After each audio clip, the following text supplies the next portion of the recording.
Pero hoy la invitación, doctor Carlos Sánchez, es para este tema del Foro de Sao Paulo, porque lamentablemente muchos de nuestra comunidad, incluso de nuestro pueblo en Honduras, desconoce qué es el Foro de Sao Paulo, cuál es su origen y cuáles son los efectos que trae esto, ya que este próximo 28, 27 y 28 de este mes presente harán una convención en Tegucigalpa, Honduras, nuestro país.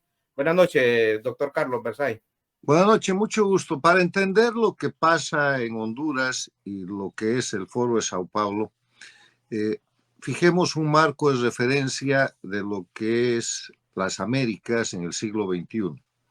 Al empezar este siglo, en las Américas solo había una dictadura, la de Cuba, que había llegado al año 1999 en su denominado periodo especial, que era un periodo de miseria porque la dictadura cubana, que se instala el año 1959, a lo largo de todo el proceso de la Guerra Fría, que es el proceso que se desarrolla la segunda parte del siglo pasado entre Estados Unidos, capitalismo, y la Unión de Repúblicas Socialistas Soviéticas, la URSS, comunismo, Cuba se constituye en la principal base, en el principal satélite y en el régimen mantenido por la Unión Soviética.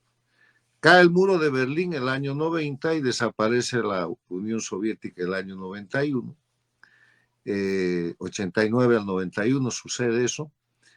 Y Cuba se queda sin sostén. Entonces empieza un periodo especial de miseria hasta que llega Hugo Chávez el año 1999 a la presidencia de Venezuela, asiste a Cuba y entonces se forma lo que hoy día se llama el socialismo del siglo XXI o el castrochavismo.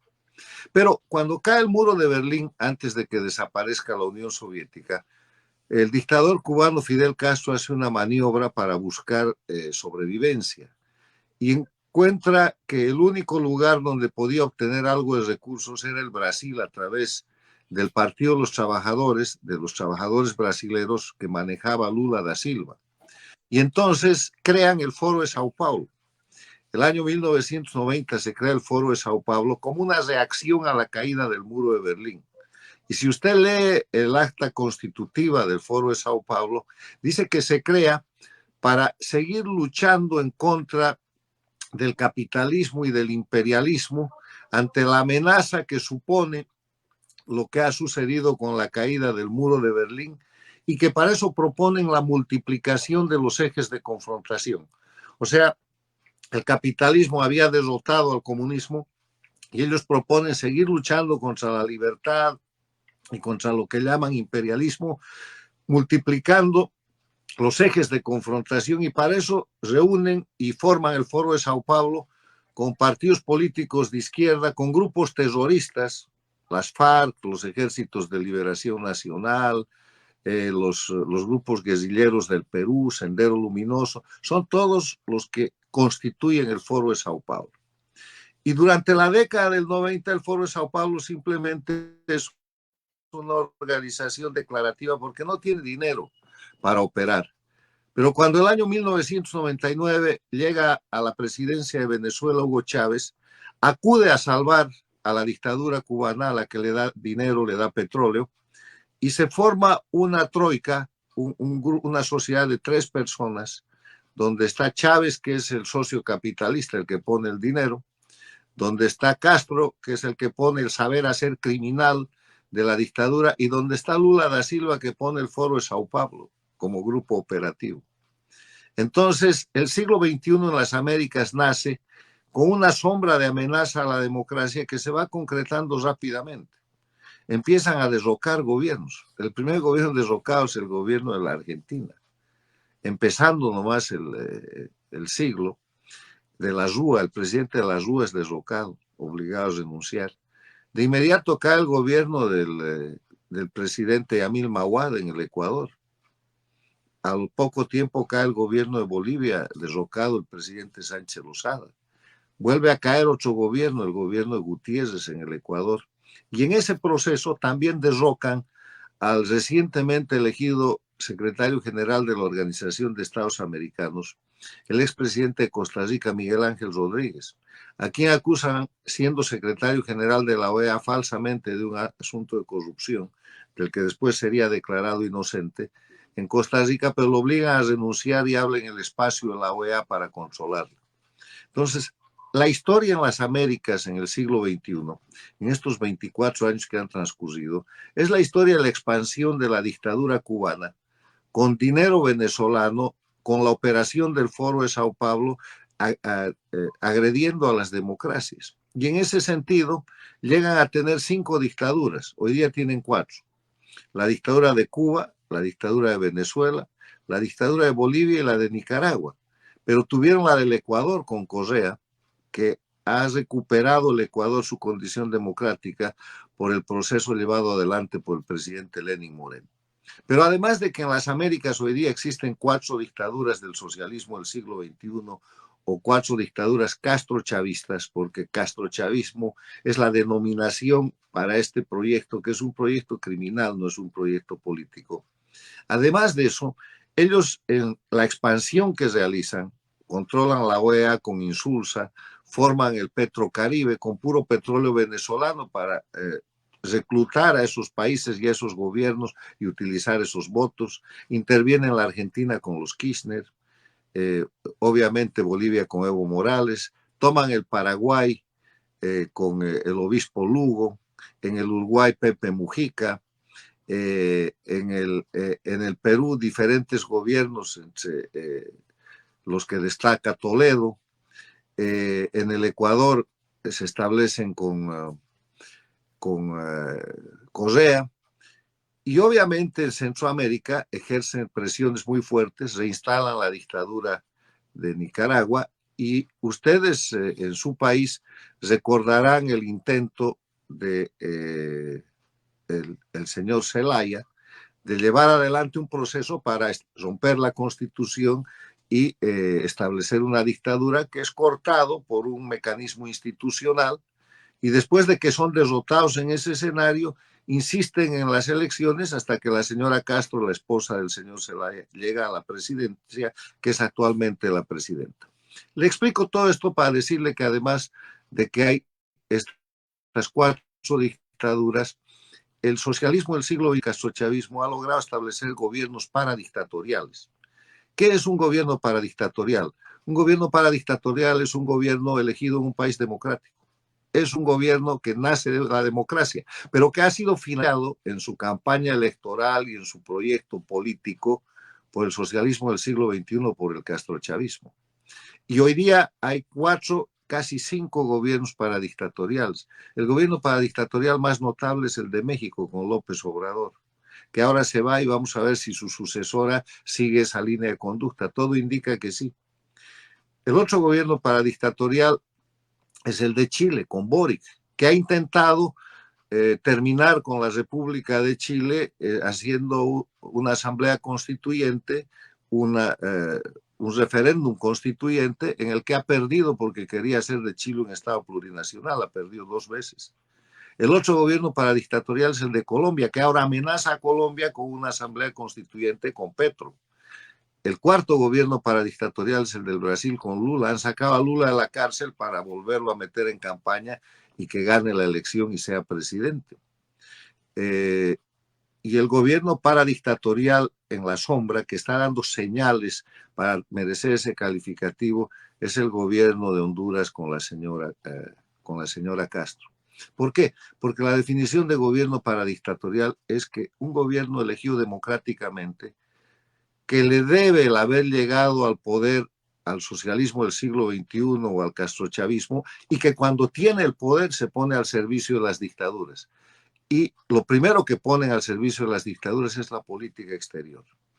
Reconocen las dictaduras, tienen relaciones normales con Cuba, con Venezuela, con Bolivia, con Nicaragua, encubren la violación de los derechos humanos que se producen en esos países, ignoran la existencia de presos políticos, de tortura, de crímenes de lesa humanidad, de terrorismo de Estado, ignoran el mecanismo que utilizan estas dictaduras castrochavistas de la migración forzada, el exilio, ignoran que son dictaduras narcoestados, porque Cuba, Venezuela, Bolivia y Nicaragua son narcoestados.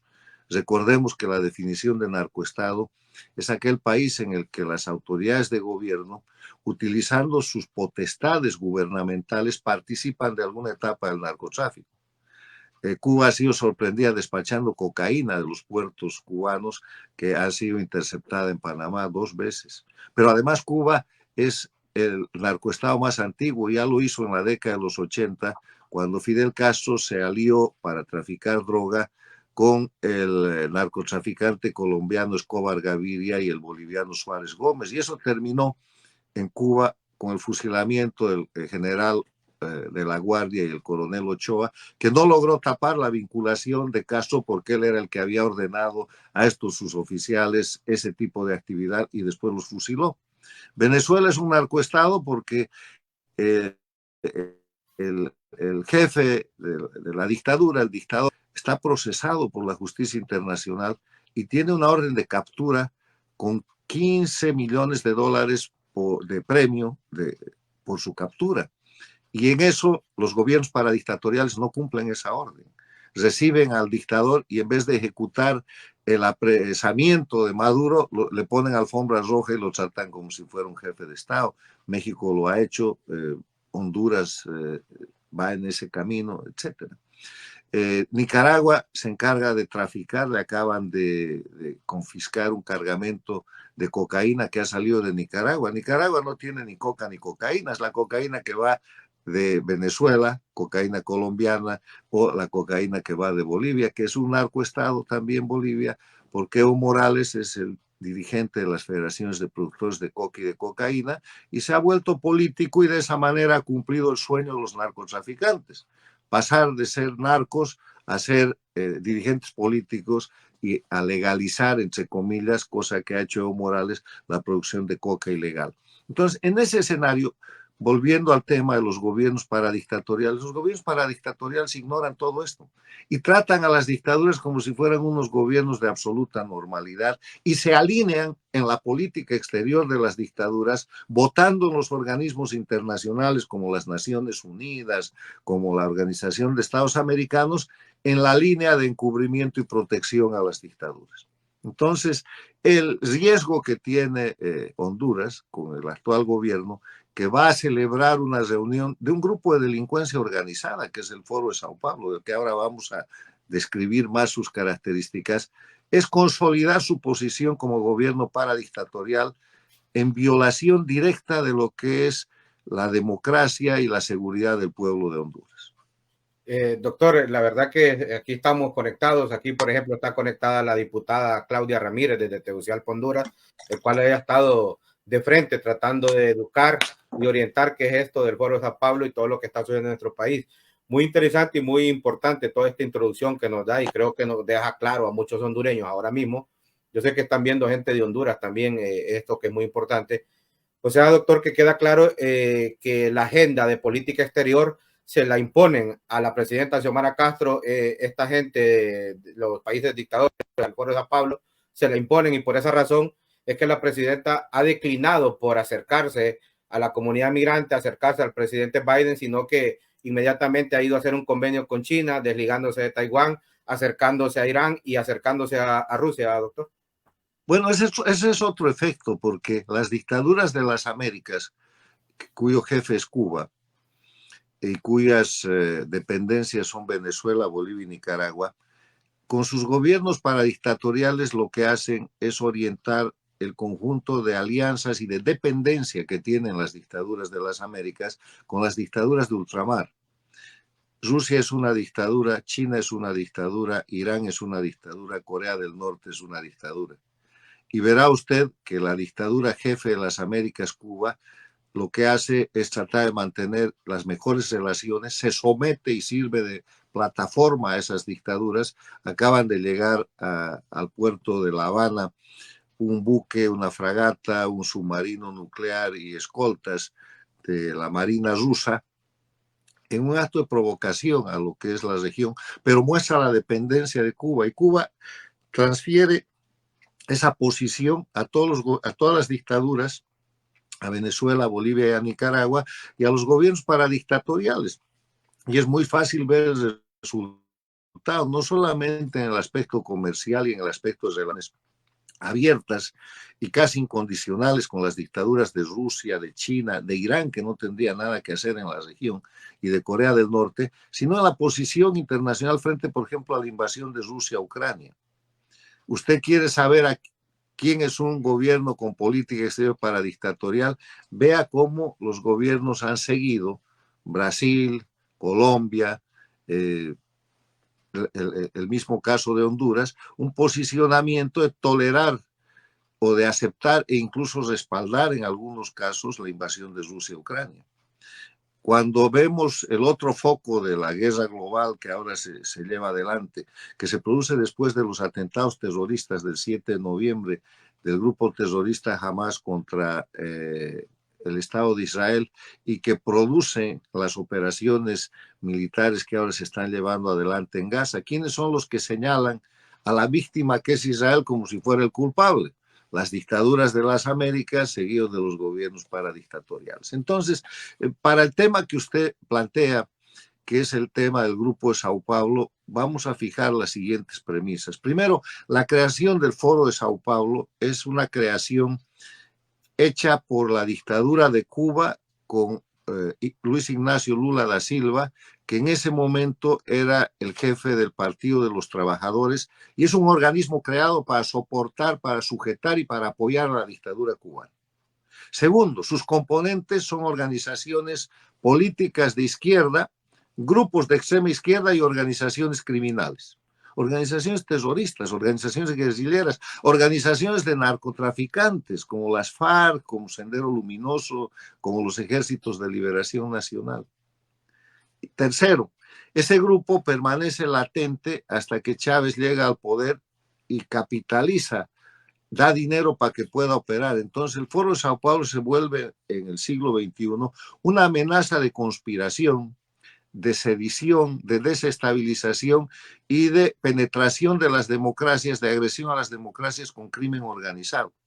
Y llega a un punto de desprestigio tan grande, hace unos años, que el propio socialismo del siglo XXI intenta reemplazar el Foro de Sao Paulo con el Grupo de Puebla.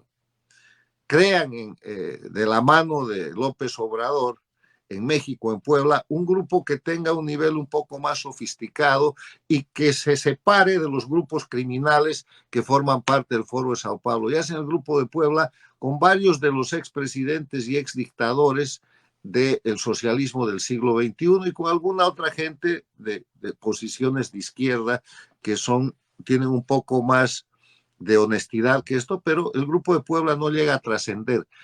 Lo que hace el Foro de Sao Paulo es seguir ejerciendo un vínculo de ser el órgano operativo de conspiración, de agresión y de penetración en los países democráticos. Lo hace de diferentes maneras. Desestabiliza gobiernos, opera crimen organizado, financia y organiza campañas electorales, genera campañas de asesinato de reputación contra los líderes democráticos, campañas sucias, campañas negras, es vehículo de financiamiento, o sea, es un grupo operativo que igual puede estar haciendo una operación política que un acto de terrorismo de conspiración. Y esa es la peligrosidad de un grupo señalado, no como un grupo político, sino como un grupo criminal, pero que hay que tomar en cuenta que es el brazo operativo más visible, más importante de las dictaduras del socialismo del siglo XXI, que además utilizan otros brazos operativos, utilizan sus embajadas. Cuba, Venezuela, Bolivia, Nicaragua y los países paradictatoriales tienen embajadas en los países democráticos. Entonces ponen en las listas de sus diplomáticos operadores de inteligencia, operadores políticos, mecanismos de penetración y propaganda, y con el rango de diplomáticos pues desestabilizan las democracias. Pero en ese marco es una cosa que que es conocida, que puede ser controlada. Lo que tiene el Foro de Sao Paulo es que es un grupo de penetración y operación vinculado al crimen organizado. Doctor, muy interesante esto. Hay tantas interrogantes, tantas preguntas. Aquí estamos en TikTok que están más de preguntar, están también en YouTube, muy interesados. Tengo una pregunta, doctor. En esta instalación de estas dictaduras, ¿qué papel juegan los partidos de oposición? Por ejemplo, estamos observando en Honduras que hay una oposición que estamos viendo que está haciendo más bien permisible o cómplices para que se llegue a instalar una dictadura en nuestro país. ¿Qué papel juegan los Mire, partidos de oposición? la historia del siglo XXI demuestra que los países donde se han instalado dictaduras se han producido tres hechos que son vitales sin los cuales las dictaduras no se hubieran instalado. Primero, ha habido una agresión extraordinaria para desprestigiar a los partidos políticos. Verdaderos líderes democráticos atacados, derrocados, desprestigiados. Y eso ha permitido formar un grupo de partidos políticos muy débil que después se divide y que es presa fácil de la agresión del socialismo del siglo XXI, del castrochavismo. O sea, la destrucción, el debilitamiento, la división de los partidos políticos, del liderazgo político democrático, es el primer elemento.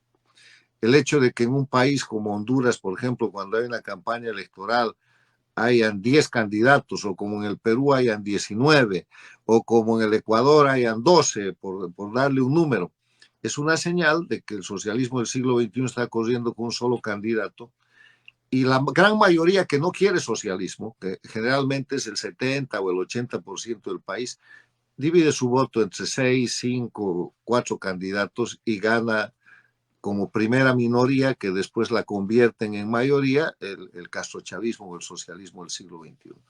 Los países donde se han organizado dictaduras, Venezuela, Bolivia, Nicaragua, en su momento el Ecuador, han debilitado la institucionalidad de los partidos políticos, han destrozado la imagen y la reputación de verdaderos líderes democráticos y después han dividido a la oposición. El segundo elemento es el elemento empresarial. Los empresarios que defienden institucionalmente la democracia en países como el Ecuador, en países como Chile, en países como el Perú, aunque el Ecuador ha tenido su momento, en países como el Brasil, juegan un papel de sostener sobre todo la libertad de prensa e impedir que el socialismo del siglo XXI tome el poder, porque hay transparencia, hay posibilidad de decir la verdad. Los países en los cuales los empresarios se han entregado al socialismo del siglo XXI, Venezuela, Bolivia y Nicaragua, han caído en dictadura, porque se han vuelto empresarios o una burguesía al servicio de la dictadura, que después ha sido eliminada por la dictadura, porque pasan unos años y los eliminan.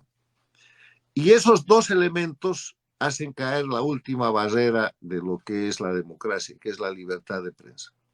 El rato que no hay partidos políticos fuertes, que no tiene la oposición la capacidad de unirse para rechazar una minoría agresiva y criminosa que está atacando la democracia, y el rato en que los empresarios ceden a acordar con esos grupos que vienen bajo presentaciones populistas o socialistas, a título de proteger sus inversiones, de proteger su actividad, que terminan perdiendo, liquidan la libertad de prensa, y con esos tres elementos se instalan las dictaduras.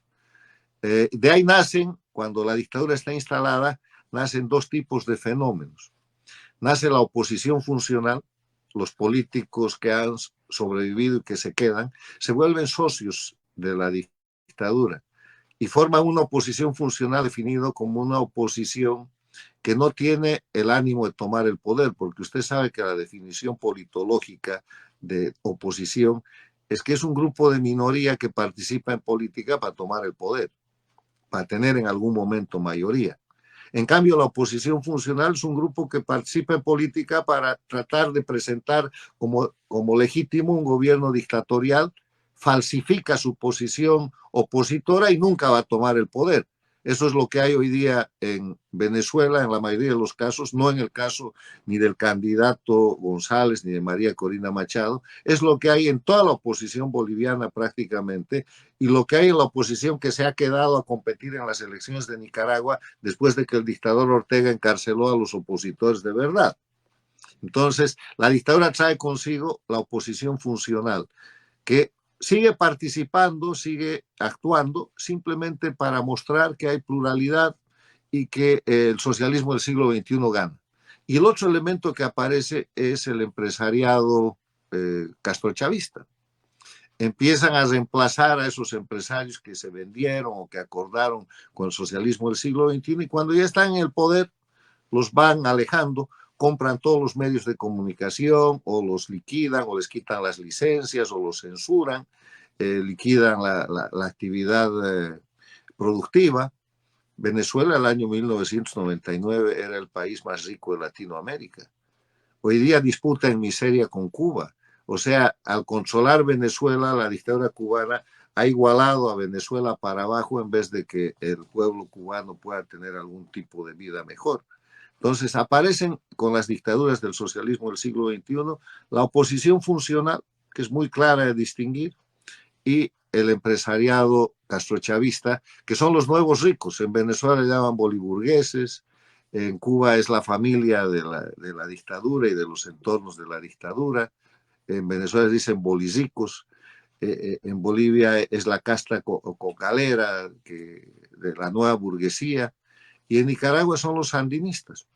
Entonces, ese es el fenómeno que ya se ha vivido y se vive en países, y que países y pueblos como Honduras, países y pueblos como el Perú, como el Ecuador, tienen que observar, porque aunque nadie aprende de experiencia ajena, siempre es importante ver que lo que están haciendo, en el caso de Honduras, por ejemplo, es repetir una fórmula que ya han aplicado en Venezuela, que ya han aplicado con éxito en Bolivia y en Nicaragua, y con la que han fracasado en Ecuador, en Perú, en Chile, en la Argentina, en el Uruguay, en el Paraguay, en el Brasil, están fracasando en Colombia. O sea, más son los fracasos que los logros, pero han fracasado en El Salvador, pero es posible que si se descuidan los dirigentes políticos y no generan un proceso de unidad, si se descuidan los empresarios y ceden a la presión del gobierno de turno que quiere meter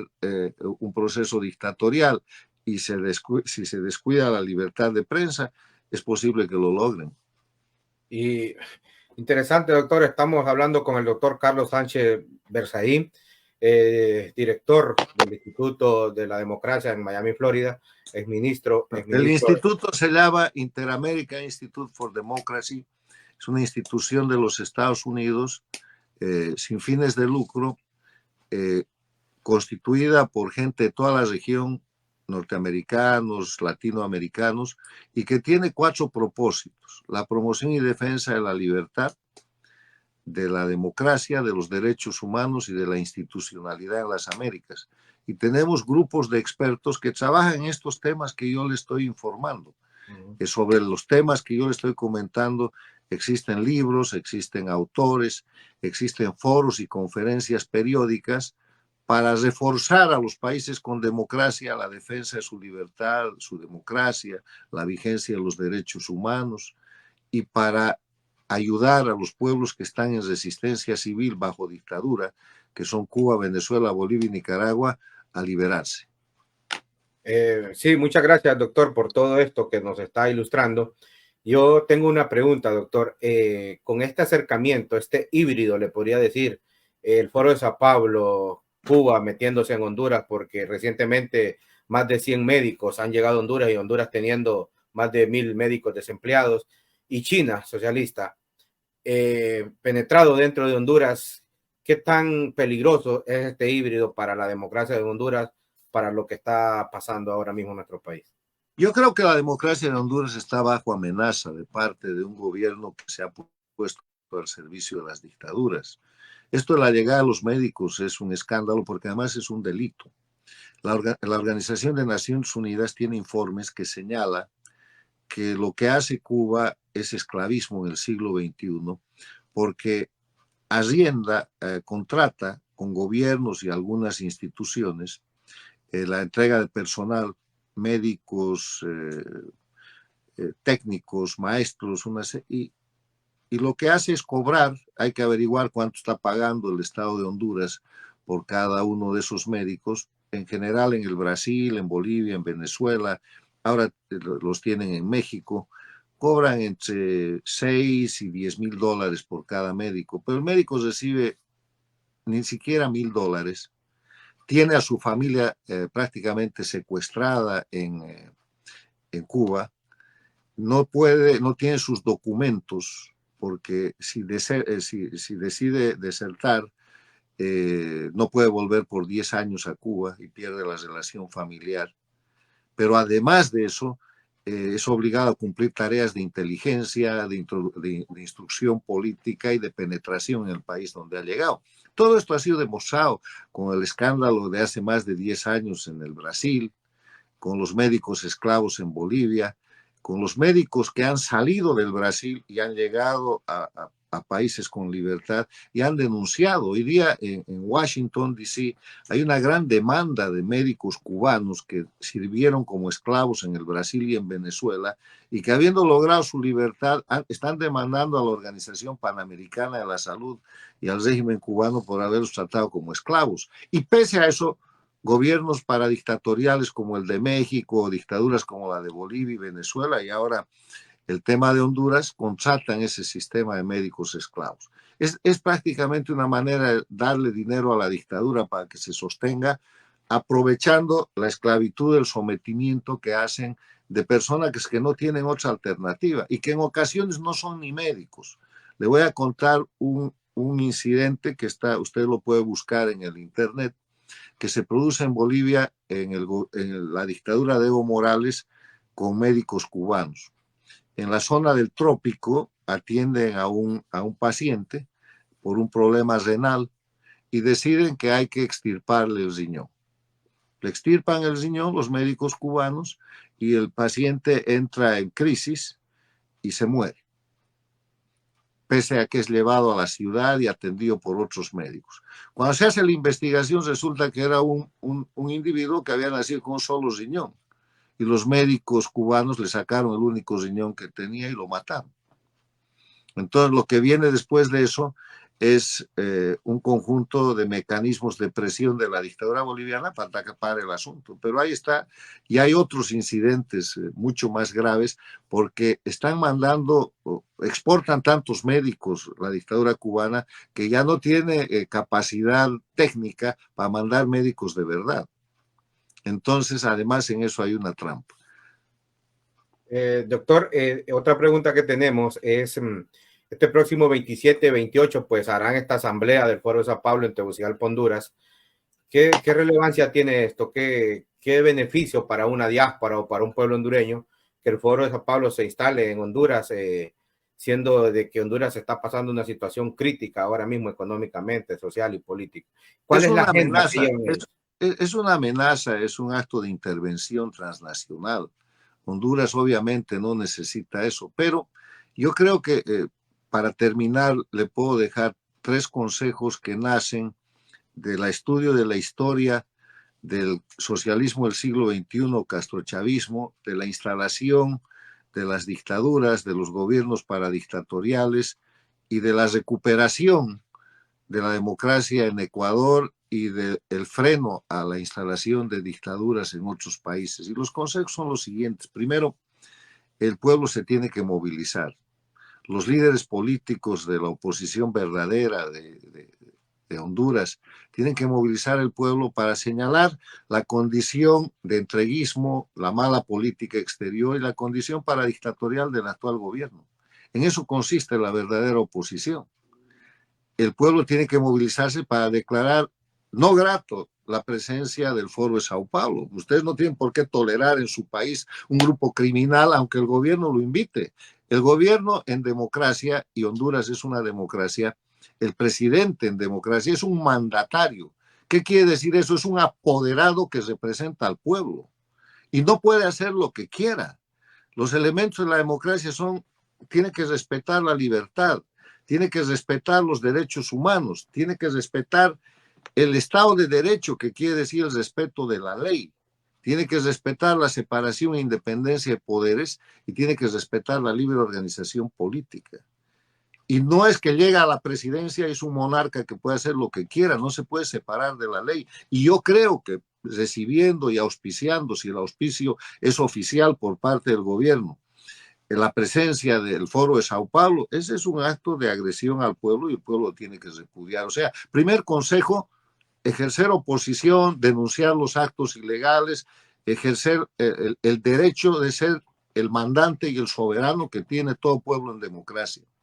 El segundo tema es alentar la prensa libre, porque eso sostiene la prensa libre. Y el tercero es convocar a las clases que pueden, a la burguesía, a los intelectuales, a los académicos, a la clase media y a los sectores populares, a todo el pueblo, a estar informado de esto.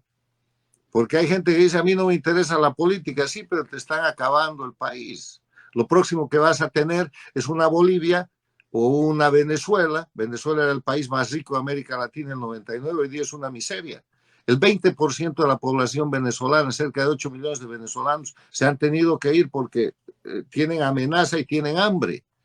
La dictadura cubana perdió en todo su régimen de 65 años el 50% de su población y los cubanos siguen saliendo. Bolivia era el país más rico con potencial de gas, productor de gas y exportador de gas. Hoy día no tiene gas y tiene huelgas porque está importando diésel y gasolina y se han acabado los dólares. Entonces, estos son fabricantes de miseria. Hay que advertirle al pueblo para que se defienda a tiempo y eso necesita buen liderazgo, prensa libre y un sector empresarial responsable. Bueno, muchas gracias, doctor. Gracias por su tiempo. Creo que hemos terminado, hemos tenido tiempo. Es muy importante lo que ha dicho el doctor Carlos Sánchez, el cual vamos a tener que darle seguimiento a esto. Por ejemplo, doctor, hoy nosotros hemos amanecido con un ataque voraz y fuerte de parte del gobierno de Honduras, con un desprestigio completo en contra de nuestra persona y de la fundación, por estar denunciando todo esto, por estar orientando y educando a nuestra comunidad. ¿Qué nos aconseja, doctores, cuando hay este tipo de ataques? ¿Qué uno debe hacer? O la prensa, porque también está siendo intimidada, extorsionada la prensa y todas aquellas voces que alzan la voz en contra de este gobierno que está caminando hacia una dictadura. Ya le he dado las recomendaciones. Practiquen la democracia, ejerzan su derecho de libertad de expresión, muestren la verdad, demuestren las cosas con pruebas. Y la mejor prueba está mostrar lo que pasa en Cuba, lo que pasa en Venezuela, lo que pasa en Bolivia, lo que pasa en Nicaragua. Y además demostrar los actos específicos de política exterior y de política interna del gobierno de la señora Castro. El contratar médicos cubanos es un crimen y los hondureños deberían denunciarlo así y exigirle que esa gente se vaya. Porque además de que está sobreponiéndose a los médicos locales, cosa que ha pasado en México, en Bolivia, que son buenos médicos, está permitiendo la explotación de gente que forzada por las circunstancias es esclava y tiene que ser espía y que tiene que ser operador para desestabilizar el sistema democrático. Porque esa gente cuando cura adoctrina, transmite lo que es la base de lo que empieza siendo populismo y termina siendo dictadura. O sea, ejerzan la democracia sin temor, pero con la verdad, sin exageraciones, informen a la gente y la gente va a saber de qué se trata y va a reaccionar. Muchas gracias, muy amable. Muchas gracias, doctor.